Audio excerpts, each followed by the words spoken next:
Introducing Pioneer SPHERA, the world's first aftermarket in-vehicle Dolby Atmos receiver. No new car required. No extra speakers. Just pure, immersive sound. Experience sound reimagined. Music that surrounds you with depth, clarity, and detail you can feel. SPHERA analyzes your car's unique acoustics, adapting every note so you hear music as the artist intended. Unlock new layers, height, and dimension. Hear sound move all around you, above, beside, and behind. Enjoy your favorite tracks in a whole new way with spatial audio that adapts to your car. It's finally here, the world's first aftermarket Dolby Atmos experience for the car. I'm really excited about this, and I'm going to take you through everything that you need to know about this radio, how to set it up, calibration process, and everything you need to get the full Atmos experience. But first, I want to clear the air a little bit. We've been teasing this radio for a couple months, and I've seen a lot of comments. The thing that I think comes up the most is, does it play movies? Because if it doesn't play movies, then what's the point of Dolby Atmos? And I think that is a, fair question, but also a pretty easy thing to misunderstand. So Dolby, obviously was first known for movies, but over the last few years, they've actually started remastering a lot of music for Dolby Atmos. So we've actually partnered with Dolby and Apple to bring this to you. And if you go on Apple Music, you'll notice that there is a lot of actual tracks on there that have been remastered or even just made from the beginning if they're newer songs in Dolby Atmos. And this radio is going to let you take full advantage of that. The next thing that I've heard is, does it have a center channel output? And it does not, but there's a reason for that. I know a lot of vehicles out there do have a center channel, but we wanted to give everybody the opportunity to experience this, and not every car has a center channel. So if this did have a center channel output, then you either have to install a center channel in the vehicle or figure out a way to disable that. And because this head unit is playing back the Dolby file natively, it's not doing any compression, any transcoding, or anything like that. It is playing back the full resolution Dolby Atmos file. We actually have partnered with Dolby, and there's their technology in this head unit that allows us to output that full Dolby Atmos file in just 4 channels of output. So just your front 2 speakers, your rear 2 speakers, and a subwoofer, and you're going to get the full experience. Now, what's the advantage of Dolby Atmos, right? Why are we doing this? And I think right off the bat, the biggest advantage is just sound quality. The files of Dolby Atmos are much bigger, right? And so I think that kind of the easiest way to compare this is if you went out and bought a 4K TV and hooked up a VHS player to it, right? It's not going to look very good because the source material has to be there for the TV to be able to play back that 4K quality image. And so if the source material is that much better with Dolby Atmos, and then you add this head unit to it, your bass is going to be much richer. The details of the music is way better, and just overall, everything sounds better. The next thing that I think people kind of get confused on with Dolby Atmos is like, well, with Dolby Atmos music, it's height speakers. You're going to have speakers above you and all of that. And I don't want it to sound like my guitarist is on a trapeze wire swinging around the room. And again, that's not what this is for. There is some EDM music that does have stuff moving all around the car, and it's really cool. But the main advantage is just the improved detail, the larger file sizes, and the much better accuracy. Another huge advantage to Dolby Atmos is, especially because we're in a car and the speakers are you're never sitting in the middle of the speakers, right? You have one speaker in the door and you have another speaker in the passenger door on the other side of the car. Traditionally, with 2-channel music, the only way to get that center image so it sounds like the singer is in the middle of the dash is by adjusting the levels of those speakers and adding timing in the song, but also with a DSP. Now, the 8000 does have a very powerful built-in DSP. It comes with a calibration microphone that you put on your headrest, and I'm going to walk you through all of that as well. But the other huge advantage to us having Dolby Atmos is now when they're creating the track, they can just put the speaker, the vocalist, right, the singer, right in the middle of the track, right in the middle of the dash. So they don't have to just use levels; they just put it right there.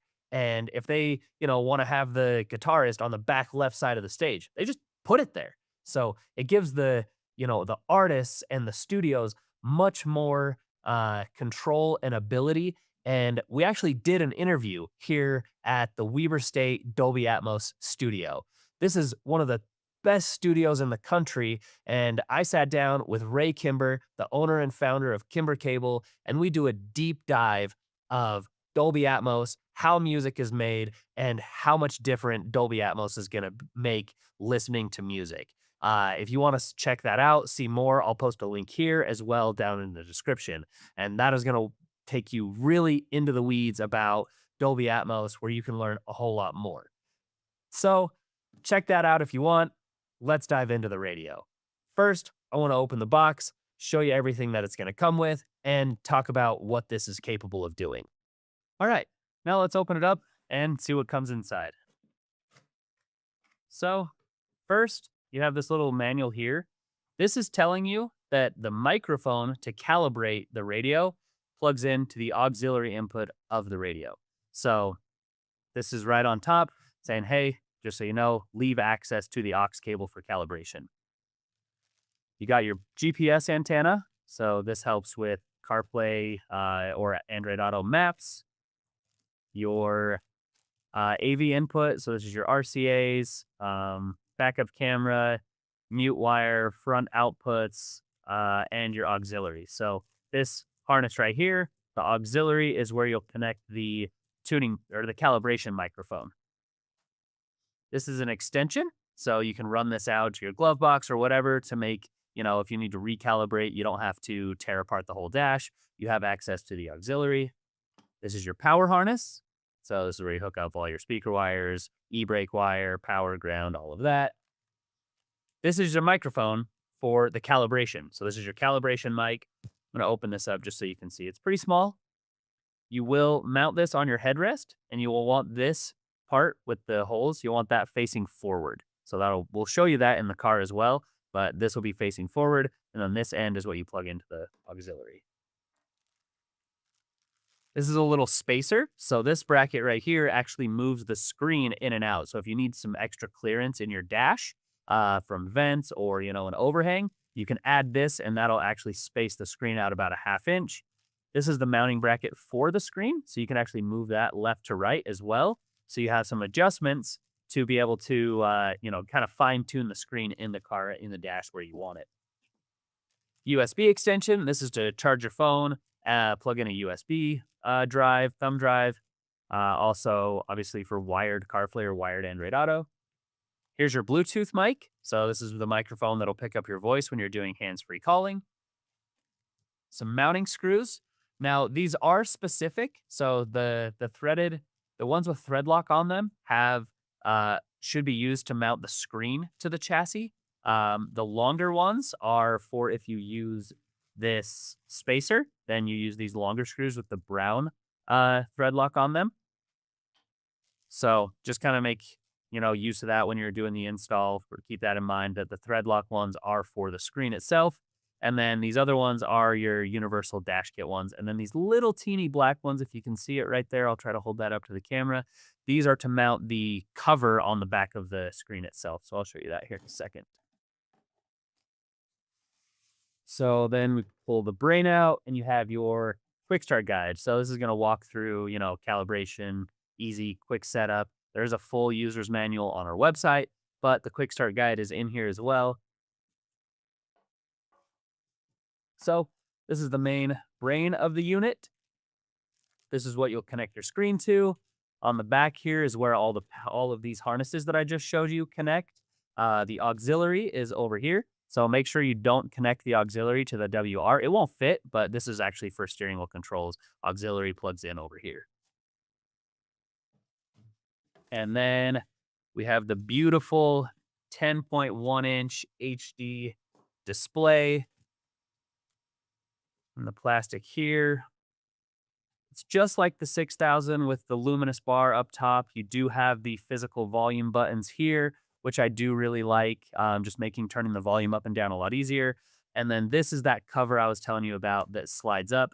And then on the side here, those little teeny black screws, you'll put one in on each side to, so the other one will go right here to hold this on after you get the install finished.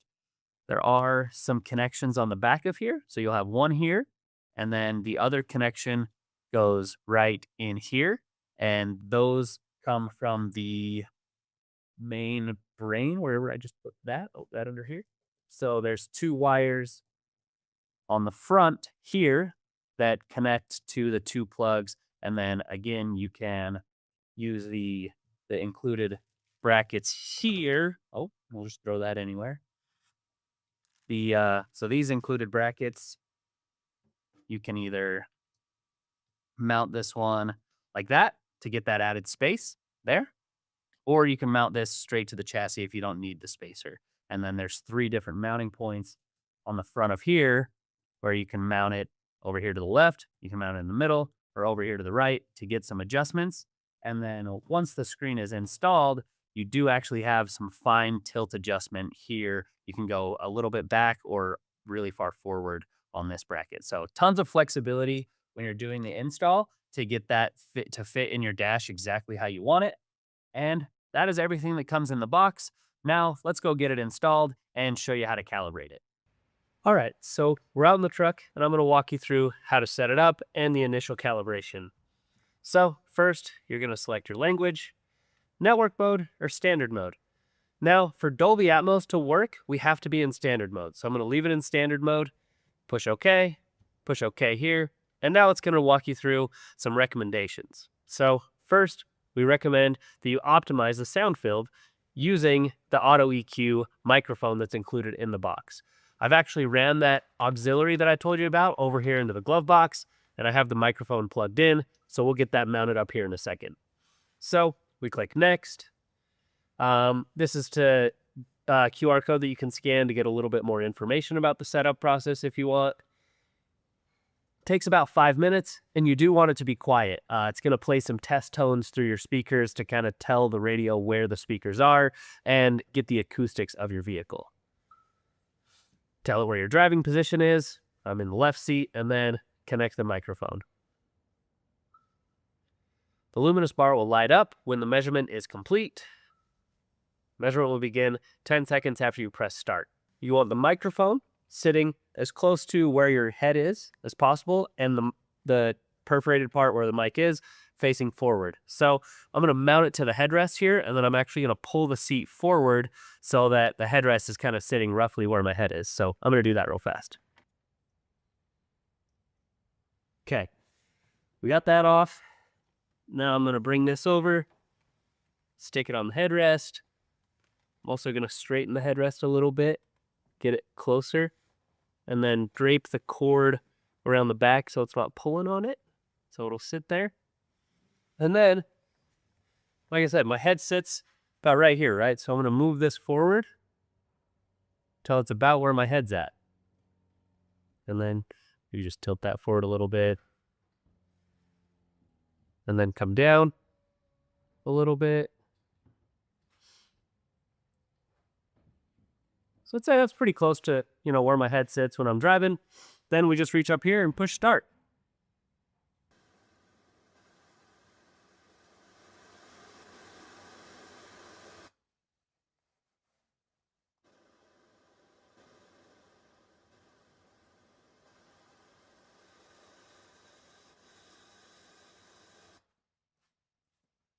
All right, now that the calibration's done, move the seat back so I can sit up here.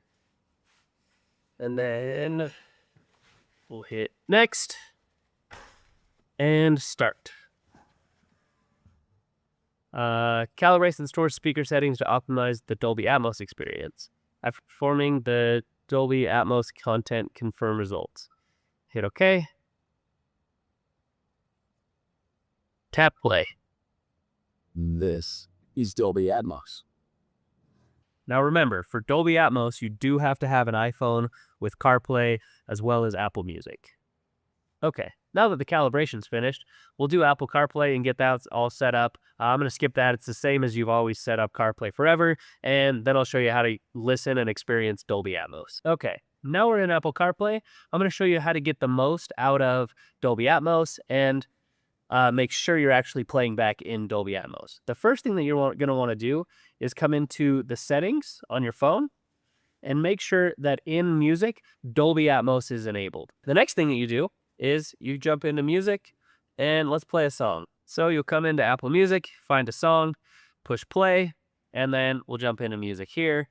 And you'll see that right here it says Dolby Atmos. But how do we know that we're actually getting the Dolby Atmos playback? So there's a way you can check. You can actually push the home button, come over here to the quick access menu, and you'll see that the up mixer is grayed out. You can't actually turn that on. If you're not playing Dolby Atmos, you can enable our up mixer stereo spatial sound to be able to improve and kind of give you that spatial effect. But with the full Dolby Atmos, the radio is going to do all the processing for you and you don't need to do anything. So if this is grayed out, you know that the radio is receiving that Dolby Atmos file and it's playing correctly. Now, I'm going to switch to Android Auto and show you how you can use that and use the up mixer. Okay, now I'm in Android Auto. I've got Spotify pulled up. I'm playing the same song, but because Dolby Atmos isn't compatible, if we come home, we can see that this is lit up now. And if we press it, now we're turning on Pioneer's kind of spatial audio processing where it's up mixing and it's kind of giving you a similar effect as Dolby Atmos without actually having the full Atmos file. And I think the thing that I notice immediately as soon as I turn that on is the sound goes from sounding like it's down here in the doors to bringing it up and having a much higher sound stage and being a lot smoother. So that is another really cool feature. If you don't have an iPhone, you can still take advantage of that spatial sound and the tuning and the processing and everything that the radio is capable of just by turning on and off the spatial effect right there. If you don't like it, obviously you can easily just disable it and it won't do anything. You're just listening to standard 2-channel playback the way that you've always heard it, kind of forever. So that setting is right there.